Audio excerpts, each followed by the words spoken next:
और यह फैसला देश के करोड़ों कर्मचारियों पर असर डालेगा, जिसमें प्राइवेट सेक्टर के कर्मचारी ही नहीं बल्कि सरकारी कर्मचारी भी शामिल हैं। अब हैरान करने वाली बात यह भी है कि यह फैसला बजट में शब्दों का। और आज दिल्ली में देश भर से आए हजारों बुजुर्ग जो हैं वो प्रदर्शन कर रहे हैं। इनके प्रदर्शन करने की वजह है इन्हें हर महीने मिलने वाली पेंशन जो मात्र 200 रुपए है। इनकी मांग है कि पेंशन को बढ़ाया जाए। पेंशन पर आज प्रधानमंत्री मोदी ने पूर्व सरकारों पर जमकर निशाना साधा। इस प्रस्ताव की अनुमति दी जाती है। मैं सभी दलों के नेताओं से चर्चा कर और नियमों के तहत उचित समय पर चर्चा करने की तिथि से आप सबको अवगत करा दूंगा। आयुष्मान भारत स्कीम के तहत ईपीएफओ के पेंशन होल्डर को फायदा देने के लिए लेबर मिनिस्ट्री इस पर चर्चा कर रही है। सूत्रों के मुताबिक लेबर मिनिस्ट्री इस स्कीम का फायदा योग्य सब्सक्राइबर्स को मिले, इसको लेकर हेल्थ मिनिस्ट्री से चर्चा कर रही है। ईपीएफओ के पेंशन होल्डर को मेडिकल सुविधा मिले, इस बात की मांग काफी समय से चली आ रही है। नमस्कार, जय हिंद, वंदे मातरम। ईपीएस 95 पेंशन धारकों की पेंशन को लेकर बहुत ही बड़ी खबर पेंशन के बजट को लेकर आ रही है, जिसमें कि ईपीएस 95 पेंशन धारकों को मिल सकती है बड़ी सौगात। उनकी पेंशन बढ़ोतरी की हो सकती है, सारी जो टेंशन है वो खत्म। तो कैसे होगी आपकी पेंशन की सारी टेंशन खत्म, और पेंशन है जो आपका वो कब बढ़ेगा उसको लेकर बजट है जो अंतरिम पेंशन का बजट को लेकर बड़ा ऐलान बताया जा रहा है, जिसको लेकर आपको यानी कि कौन कौन सी इससे सौगातें मिलेगी, यानी कि इससे आपको क्या लाभ होगा, आखिर आपकी पेंशन की बढ़ोतरी को लेकर पूरा फैसला किया जाने वीडियो में विस्तार से। और नए प्रस्ताव पर भी सहमति बनी है, तो पेंशन के कौन से नए प्रस्ताव पर सहमति बनी है, साथ ही बजट की तारीख भी बताई जा रही कि जारी हो चुकी है। तो 65 लाख ईपीएस 95 पेंशन धारक उनके लिए जानकारी बहुत ही इंपॉर्टेंट होने वाली है। अगर आप भी ईपीएस 95 पेंशन धारक है या फिर आप ईपीएफओ के सब्सक्राइबर है तो इस वीडियो को आखिर तक पूरा ध्यान से देखते रहिएगा। तो आपकी पेंशन से जुड़ी बहुत ही बड़ी अपडेट आ रही है। ईपीएस पेंशन जुड़ी, साथ ही आपकी जो ओपीएस को लेकर मांगे उसमें भी बड़ा बदलाव देखने को मिल सकता है। सरकारी कर्मचारियों की ओल्ड पेंशन स्कीम होगी बहाल, अंतरिम बजट में मिल सकता है आप सभी को बड़ा अपडेट ईपीएस और ओपीएस को लेकर। तो आज की ये अपडेट है, आप सभी पेंशन धारकों को जाना बहुत ही जरूरी है, जो कि बजट अब आने में मजे कुछ ही दिन बचे हैं, जिसके बाद यानी कि जो पेंशन धारकों की उम्मीदें हैं सरकार से कि बजट के अंदर सरकार है पेंशन धारकों की प्रमुख मांगे उन्हें पूरा करेगी। तो कौन कौन सी आपके लिए महत्वपूर्ण आज अपडेट जारी हो चुकी है, तो उसको जानेंगे कि नया प्रस्ताव क्या है। 65 लाख ईपीएस 95 पेंशन धारक है उनसे जुड़ा हुआ ईपीएस पेंशन से जुड़ा हुआ बहुत ही बड़ा एक अपडेट सामने आ चुका है, जिसको जानेंगे। साथ ही यानी कि ओपीएस कब बहाल होगी और पेंशन आपकी मिनिमम क्या 1000 रुपए से बढ़ा करके जो पेंशन की 4 सूत्री मांगे थे कि सरकार पेंशन की राशि है 1000 रुपए से बढ़ा करके 7500+ ये लागू करे, लेकिन क्या 8000 रुपए आपकी पेंशन लागू की जा सकती है। संसद की बैठक में पेंशन पर 2 नए ऐलान हुए, जिसमें कि ओपीएस और ईपीएस को लेकर बताया जा रहा है। तो इस जानकारी को जानेंगे विस्तार से। उससे पहले एक आपके लिए ईपीएस पेंशन से जुड़ी महत्वपूर्ण अपडेट आ रही है। देहरादून राष्ट्रीय संघर्ष समिति ने ईपीएस 95 पेंशन धारकों की पेंशन को लेकर न्यूनतम पेंशन 1000 रुपए की मिलती है उसे 7500 रुपए किए जाने की मांग को लेकर दबाव तेज कर दिया है। न्यूनतम पेंशन बढ़ाने के साथ ही नियमित रूप से महंगाई भत्ता देने की भी मांग की जा रही है।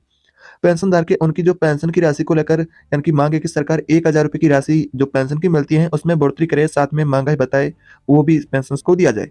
12 जनवरी को प्रधानमंत्री को ज्ञापन भेजकर लोकसभा चुनाव से पहले लोग यानी कि जो कर्मचारी है वो लाभ देने की यानी कि दबाव सरकार पर बनाया जाएगा।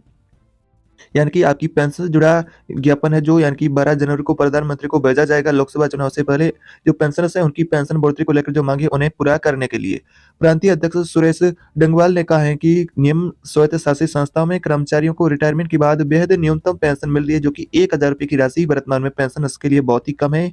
वर्तमान के खर्चों और महंगाई को देखें तो 1000 रुपए की जो मंथली पेंशन है वो बहुत ही कम है। ऐसे में पेंशन धारक मांग करे कि 1000 रुपए की पेंशन की राशि को बढ़ा करके सरकार अगर बढ़ाती है तो कम से कम 7500 रुपए किया जाना चाहिए। किसी को 1000 तो किसी को 2000 रुपए की पेंशन मिल रही है। इससे बेहद कम पेंशन धारक है उनको मामूली जो पेंशन की राशि मिलती है, और पेंशनर्स के जो घर चलने वाला इस 1-2 हजार रुपए से नहीं है, इस तरह की उन पेंशन की मांग है।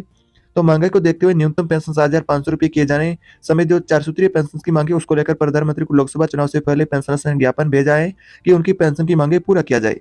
तो साथ में पेंशन की मांगे की चिकित्सा सुविधाएं यानी कि मेडिकल की सुविधा का लाभ भी सुनिश्चित किया जाए पेंशनर्स के लिए।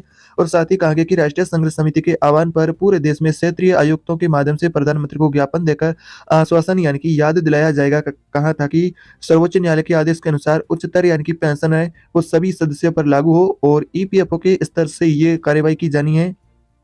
महासचिव बी एस रावत ने कहा है कि ईपीएफओ देहरादून में ज्ञापन देने के दौरान बड़ी संख्या में कर्मचारी और सार्वजनिक क्षेत्रों के पेंशनधारक भी शामिल होंगे।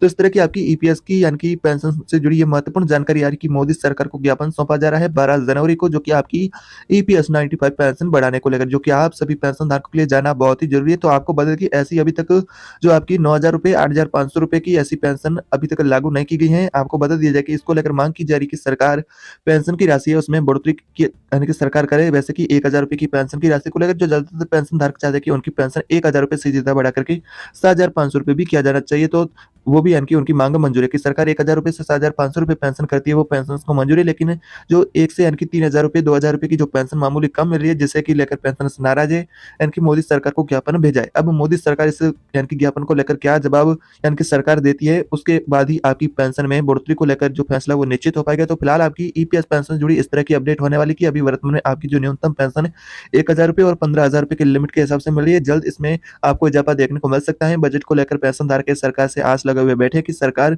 उनकी प्रमुख मांगे उन्हें बजट के अंदर यानी कि पूरा करेगी। पेंशन की मांगों को लेकर वित्त मंत्री निर्मला सीतारमण ने वो बजट पेश करेगी, तब उनकी पेंशन की राशि को लेकर भी इजाफा किया जा सकता है।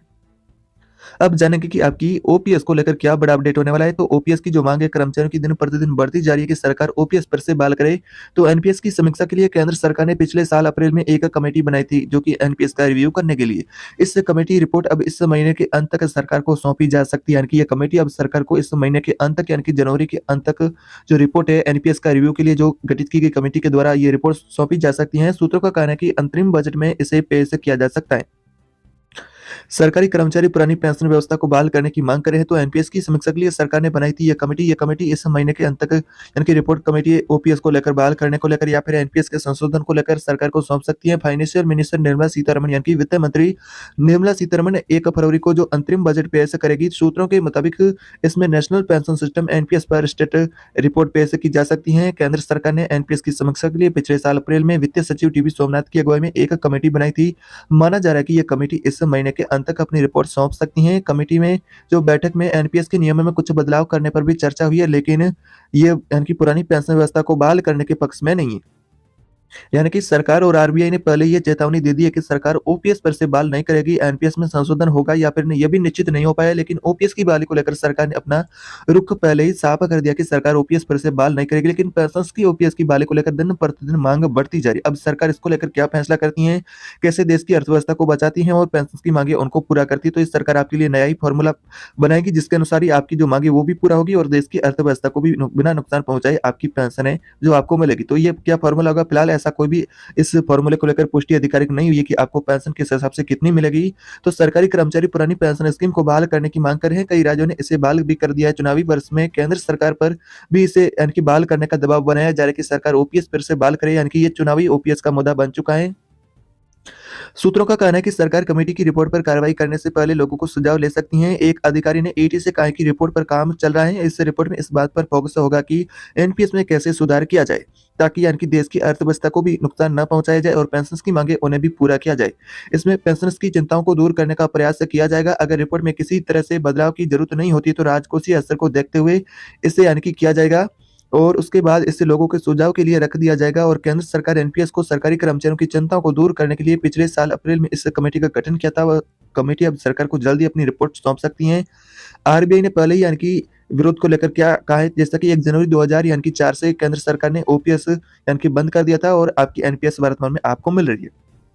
तो कर्मचारियों के लिए एनपीएस लागू किया गया था। NPS fund regulatory fund development authority के मुताबिक तमिलनाडु और पश्चिम बंगाल को छोड़कर सभी राज्यों ने अपने कर्मचारियों के लिए एनपीएस को लागू किया है। पिछले साल राजस्थान, छत्तीसगढ़ और हिमाचल प्रदेश ने पुरानी पेंशन स्कीम को फिर से बहाल कर दिया था। इस व्यवस्था के तहत सरकारी कर्मचारियों को उनकी अंतिम सैलरी का 50% राशि यानी कि पेंशन के तौर पर मिलती है। जो उनका आखिरी मूल वेतन है उसका 50% पेंशन के तौर पर इन राज्यों के कर्मचारियों को सीधा यानी कि ओपीएस का फायदा मिल रहा है। इन राज्यों की ओपीएस की बहाली को देखते हुए बाकी राज्यों के कर्मचारी उनकी भी मांग बढ़ने लगी है। केंद्र सरकार का कहना है कि ओपीएस से सरकारी कर्मचारी है और सरकारी खजाना है, यानी कि कर्मचारियों को तो अच्छा फायदा होगा लेकिन सरकारी जो खजाने पर भारी बोझ पड़ता है, इस कारण इसे हटा दिया गया था ओपीएस को 2004 के अंदर। आरबीआई और कई जाने माने अर्थशास्त्रियों ने ओपीएस को बहाल करने का विरोध किया है। उनका कहना है कि इस कदम से राज्यों की वित्तीय स्थिति यानी कि आर्थिक स्थिति है वो बहुत ही यानी कि गड़बड़ा जाएगी, यानी कि खराब हो जाएगी। तो ऐसे में फिलहाल अगर देखा जाए तो ओपीएस की बहाली को लेकर बाकी यानी कि जो राज्य बहाल कर चुके हैं उनको छोड़ छोड़ दे तो बाकी राज्यों के अंदर सरकार का कोई भी रुख फिलहाल स्पष्ट नहीं है कि ओपीएस बहाल किया जाएगा। लेकिन एनपीएस के संशोधन को लेकर भी पूरी तरह से कोई भी अभी तक अपडेट नहीं मिल पाई कि एनपीएस में संशोधन होगा। तो फिलहाल आपका लंबित फैसला है और पेंशन की मांगे जारी है। अब सरकार इसको लेकर क्या फैसला करती है ये फिर आने वाले समय में भी निश्चित हो पाएगा। तो फिलहाल आज दिन भर की आपकी ईपीएस ओपीएस जुड़े इस तरह की अपडेट होने वाली ऐसी और भी नई अपडेट आप पाना चाहते हैं तो चैनल को अभी तक आपने सब्सक्राइब नहीं किया है तो चैनल को सब्सक्राइब कर दे, बेल आइकन को ऑल पर प्रेस करके रख दे ताकि नई ताजा अपडेट आपको सबसे पहले चैनल पर देखने को मिलती रहे।